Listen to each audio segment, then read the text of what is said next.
හරි. මේ අයියාගේ නම මොකද්ද? ඒම් සරණපාල. සරණපාල අයියා මේ අපි මේ සැරේ පොඩි වෙනසකටත් එක්ක පොඩි වැඩක් කරානේ මේකේ. අක්කර භාගය විතර තමයි අපි මේක කළේ. එතකොට මේක ගොවියෙක් විදිහට ඔයා කරපු පළවෙනි වතාවනේ. ඔව්. ඒතර මේකේ ඔයා දැක්ක දේ ගැන පොඩ්ඩක් ඔයාගේ අදහස් ටික කියවුවොත් හොඳයි කියලා හිතෙනවා. මේක හොඳයි මහත්තයා. මොකද කොම්පෝස්ට් ටික ඇතුළේ හින්දා පොළව සරු වෙනවනේ. අපේ නිසිරු වෙලා තිබුණ වැලි බවට පත් වෙලා තිබුණ පස ආයේ මේ පස් බවට පත් වෙනවා. ඊළඟට ගොයන් ගහත් ටිකක් මහතට වගේ හැදෙනවා. දැන් ඒක දැක්කද ඔයා මේ සැරේ මේකේ? මේ සැරේ දැක්කා. සාමාන්‍යයෙන් ගොයන් ගහ අරට වඩා ටිකක් මහතට තියෙනවා. ඉතින් මේ ඊළඟට කරල්ලල් ලොකුවට වගේ වැටෙනවා.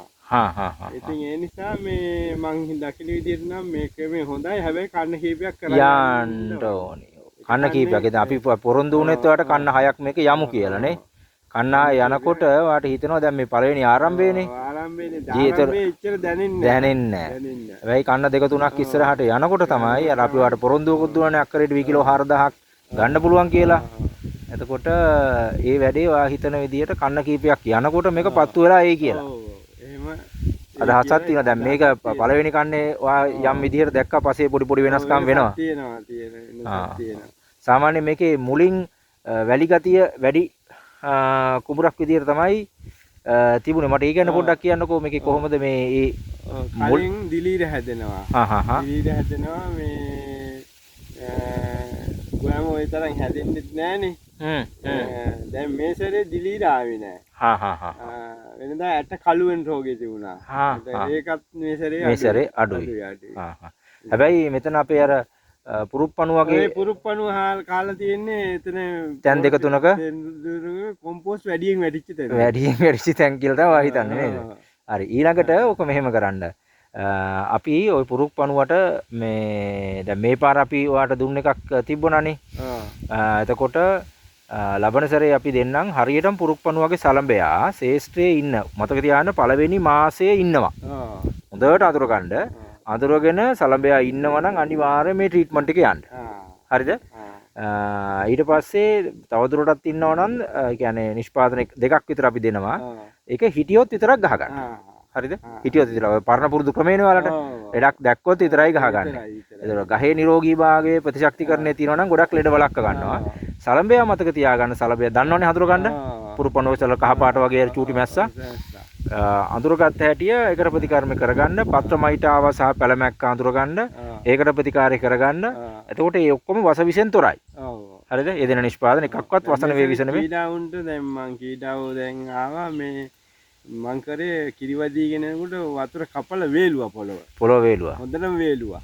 වේලලා ආයෙත් තෙමුවා. එමලා වතුර කල්ලා ඇරියා. ඊට පස්සේ මර්ධනය වෙලා ගියා යන්නේ. බෙහෙත් ගැහුවේ නෑ. බෙහෙත් ගැහුවේ නෑනේ.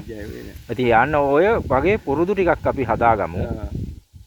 දැන් මේ සැරේ මම හිතන්නේ කීඩාවා ලොකුවට මේ යායවල වලට ඇවිල්ලා නෑම තාම නෑ. සාමාන්‍ය විදිහට ආවා. ආවට බෙහෙත් ගැහුවේ නෑ. ඔය විදිහට තමයි කරේ. ස්වභාවිකව පාලනය කරගත්තා. හරි. එහෙමනම් අයියා බොහොම ස්තුතියි දක්වපු අදහස් ටිකට. අපි එහෙනම් ඉදිරි කන්නත් මේ විදිහට අකණ්ඩව කන්න 6ක් මේ ප්‍රැක්ටිස් එකේ යමු.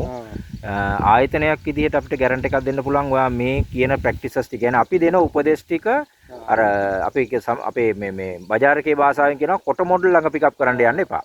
ඒ උපදේශ ටික හරියට ඒ විදිහට පිළිපදින්න. ඒ වගේම තමයි මොකක් හරි ප්‍රශ්නයක් ආවොත් ඔයා අපි දෙන උපදේශ ටික ක්‍රියාත්මක කරන ශේෂ්ත්‍රයේ මොකක් හරි ප්‍රශ්නයක් ආවොත් Taman තනියෙන් උත්තර හොයන්න යන්න එපා. වගකීම 100% ආයතනයක් විදිහට අපිට තියෙනවා.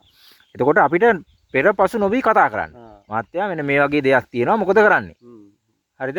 එතකොට අපි කියනවා මේ ඇවිල්ලා ශේෂ්ත්‍රයේ බලලා ඉවරලා අපි කියනවා මෙන්න මේ පිළියම මේකට කරන්න. දැන් මම උදාහරණයක් විදිහට සමන්ගේ කුඹුරේ අර ප්‍රශ්නේ තිබ්බ වල්නාශක ගහලා කිව්වට පස්සේ යාට අග්ගාලා එක ගෙනල්ලා ගැහුවට පස්සේ එයා කියනවා එයාගේ වචන වලින් දැන් නම් කුඹුර හොඳයි කියලා. ටක් ගාලා පීදිලා ආවා කියලා. එතකොට අර රතු අයියා කරගත්තේ ලොකු ගොන් වැඩක්. රතු අයියා කරපු වැඩේ තමන් තනියෙන් උත්තර හොයන්න ගියා. ප්‍රශ්නේ අපිට කිව්වා නම් ටක් ගාලා විසඳනවා.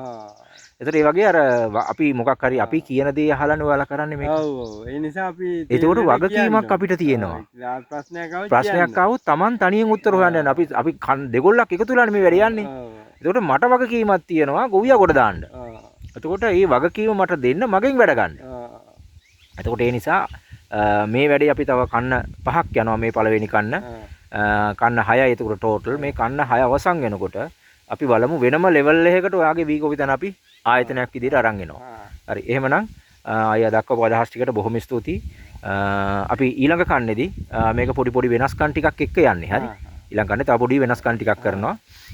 ඒකත් එක්ක බලමු අපි මේක ඉක්මනින් ওই කන්න 6 යන්න කලින් අපේ ටාගට් එකට එන්න. හරි. එහෙනම් බොහොම ස්තුතියි.